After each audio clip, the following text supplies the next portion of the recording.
Hi guys, welcome and welcome back. And today we're going to talk about what Storygraph has to do with gel nails. So I'm going to tell you why I changed from Goodreads to Storygraph while I redo my gel nails. I'm also going to give a short book review on Sisters with a Side of Greens by Michelle Stimpson, Before I Let Go by Kennedy Ryan, and My Darkest Prayer by A Cosby. I got on the Goodreads app and I set it up. Added some books and I literally forgot about it. So I think that was like maybe in 2016 or something like that. So in that 8 years, I have probably been on Goodreads maybe 5 times. That's more or less 5 times. I can't really say. I have not visited often. I was really interested in the app. As far as I knew at that time, it was the only app that I knew about where you could track your books and you could get recommendations and also possibly meet some friends. So I thought that was super cool. But again, like I said, I literally just kind of forgot about it. About a week ago, one of my TikTok friends was asking what apps do we use to graph our reading or to log your books. And it reminded me of Goodreads, but she did bring up multiple apps. And one of the apps that she brought up was Storygraph. So I went to my Goodreads page and I looked around, and for whatever reason, it still looks the same. It's not very appealing. It isn't welcoming. It doesn't make me feel like, ooh, I like being here. I want to be on this app. It does not give you that feel at all. But I do have to let you know, I have not used it very much, so I'm not super familiar with it. But at the same time, like I said, it wasn't really welcoming, anyways. So I went to Storygraph just to kind of check it out because that was one of the ones that I remembered her speaking about. And let me say that when I went on to Storygraph, my intention was not to sign up. It was just to take a look around, see what it was about, And so I went, looked around. I was trying to read a review for a specific book, and it told me to either log in or sign up. And I thought, oh, here we go. Um, I really hate signing up for stuff, and it's not so much the sign up, it's the questions they ask and the password. So I get in and it looks nice. It's like empty because I don't have anything there, but it still looked nice. It didn't look like it was out of the 80s. And I started to look around and, see what was going on. And it like told me, add your books and, all this different stuff or whatever. And then I came to a point where it said something like, answer these questions or whatever, and we can get you recommendations. So I went in, I answered the questions, and it did come up with some recommendations, which I thought was super cool.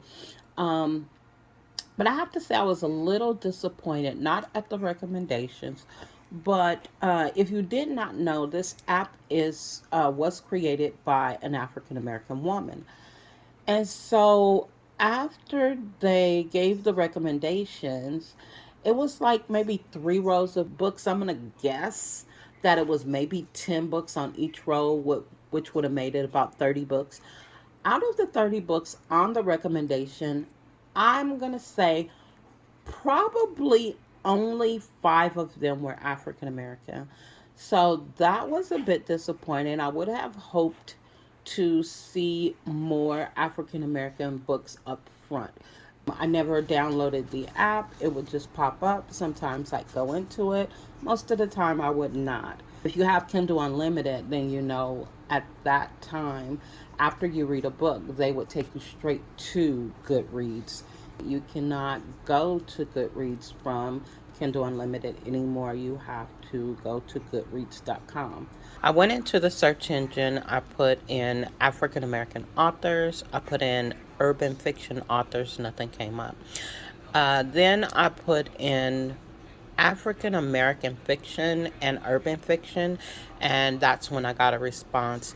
For the urban fiction, something came up that just kind of doesn't give me urban fiction vibes. Can't say that it's not, but it's not what it's giving. However, I did get something. I was able to look up some of my favorite authors, African American authors, and find them, which is cool. One of the first things I noticed is that if you are wanting to transfer your books from Goodreads to Storygraph, they have this thing where you can, read the information and it shows you how to transfer the information over, which I think is cool. I am not going to be doing it. I really don't care that much. I actually write my books, I write down the books that I read in a notebook, so I don't really care about you know, the date so much.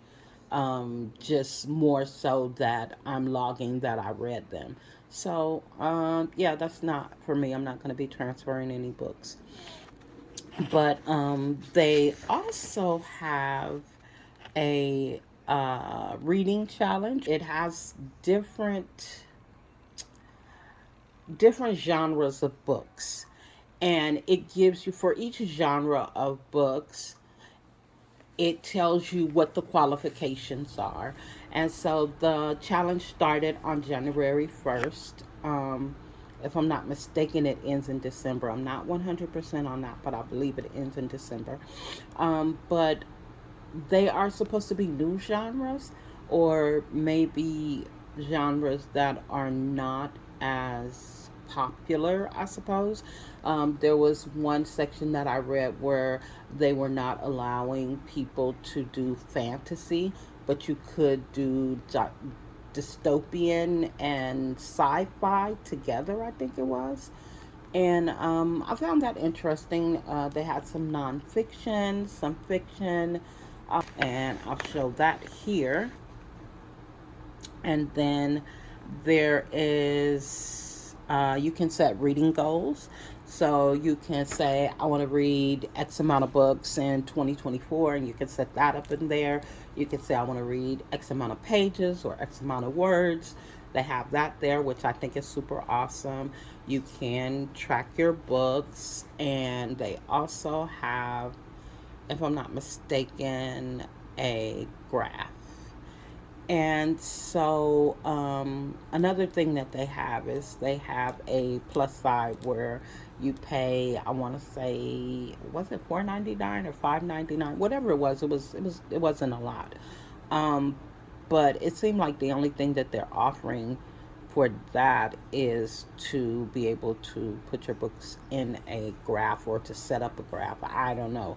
Um, I I don't know. That would be something I'd have to think about. It's not a big deal because it's only $4.99, and oh, the good thing is, if I'm not mistaken, you get like a 30-day free trial. That is a nice trial period. 30 days is kind of a long time for a trial. So I thought that was really cool. And let's see. Um, Yeah, I think that was kind of it. There may be more to it.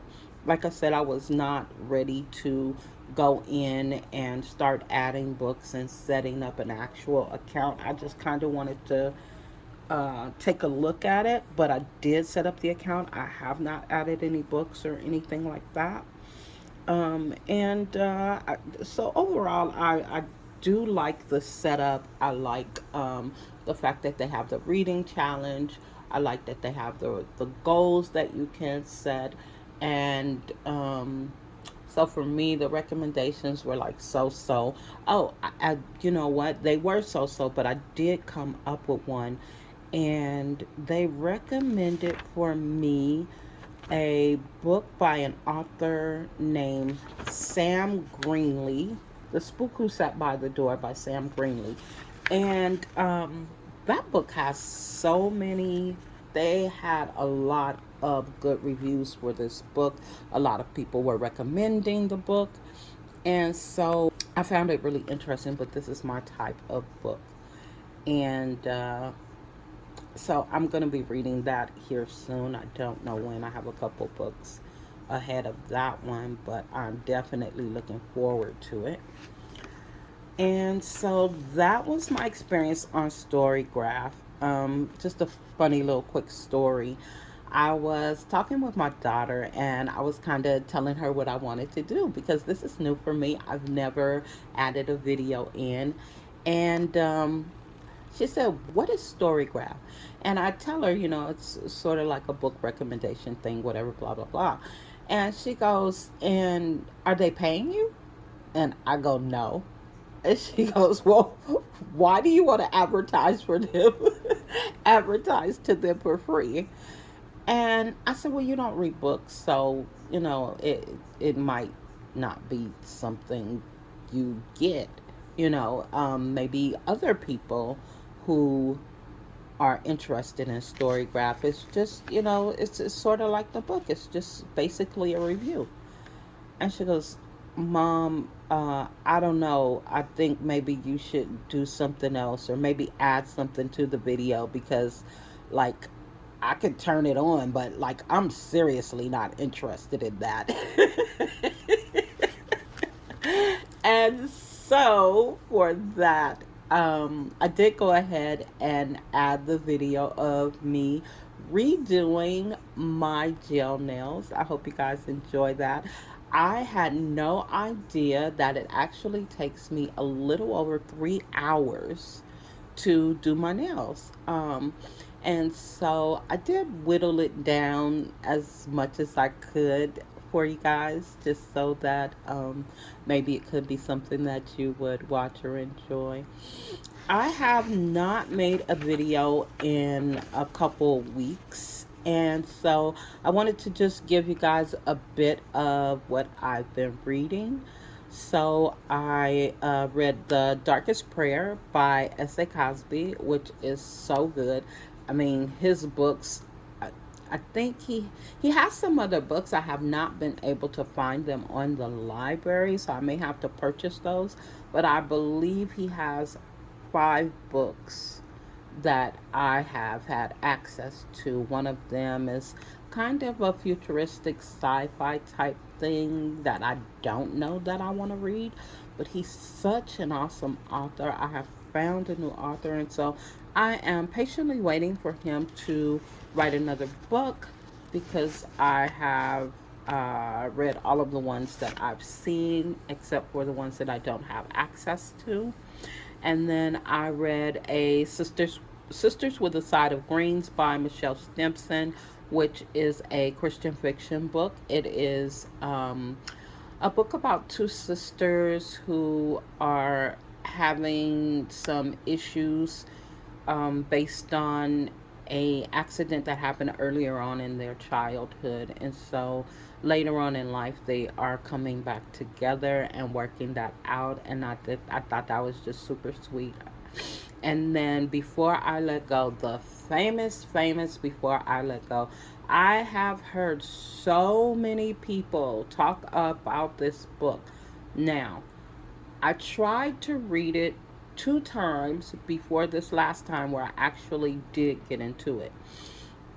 And I'm going to say that the thing that I really, really enjoyed about this book is that it it seems so down to earth. Like the people in the book, like the wife and the husband, like I could imagine that being my sister, the mom, and I being in the kitchen having a conversation. Like they are so down to earth. Like I can imagine that whole scene. It seems very real.